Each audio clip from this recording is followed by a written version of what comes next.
Hi moms, నేను మీ Venky moments 365. ఈ రోజు ఏంటంటే సరదాగా సాయంత్రం వేళ తిరుగుతుండగా మా వాడికి ఫోన్ లో ఒక నోటిఫికేషన్ వచ్చింది మామ, అందరినీ షూట్ కి రమ్మని. నీట్ గా రెడీ అయ్యి మాకేమో అప్పటికే ఓపిక అయిపోయి ఇంకా పైకి వెళ్ళలేక నీట్ గా గ్రౌండ్ లోకి వెళ్ళిపోయాం. మా సీనియర్స్ డెడికేషన్ చూడండి మామ, నెట్స్ లో రైన్ వచ్చి పాడైపోయాయని రోడ్ మీద పాలిటిక్స్ చేసేస్తారు. ఇదిగో ఇదే మా పార్క్. మాకేం చేయాలో తెలియనప్పుడు ఇంకా ఇక్కడికి వచ్చి ఆలోచిస్తూ ఉంటాం అనమాట. పక్కనే మంచి పాండ్ కూడా ఉంటది, వానాకాలం అయితే ఇన్విటెంపుల్ పాండ్లే. అక్కడ బోర్ కొట్టి మా వాళ్ళు బాస్కెట్ బాల్ కోర్ట్ లో కనిపిస్తే వెళ్దామని అనుకుంటే ఇదిగో ఇక్కడ ఇంకో పాయింట్ దాటాల్సిన అవసరం వచ్చిందనమాట. ఫైనల్లీ ఒక అడ్వెంచర్ చేసి వెళ్ళగానే మాకు ఆట రాకపోయినా చాలా గట్టిగా డిసైడ్ అయ్యామన్నమాట, ఆడదాం. ఇంకా మా దోలోడు దోల కొద్ది బాల్ బందలో పాడేసి తీయడానికి పెద్ద ప్లాన్ వేసాడు మావా.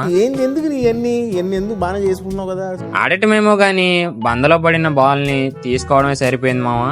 ఇంతలో మా ఇన్ఛార్జ్ అన్న వచ్చి మాతో ఆడతాడు అనుకున్నాం మావా, కానీ మాకు దొబ్బులు పెట్టి హాస్టల్ తీసుకెళ్లిపోయాడు అనమాట. ఎందుకో ఈ వీడియో ఫస్ట్ లో చూస్తే తెలుస్తుందిలే మావా. ఇంకా హాస్టల్ లోపలికి పోయేసరికి ఫుల్ గా స్మోక్ తో అయితే నిండిపోయింది మావా.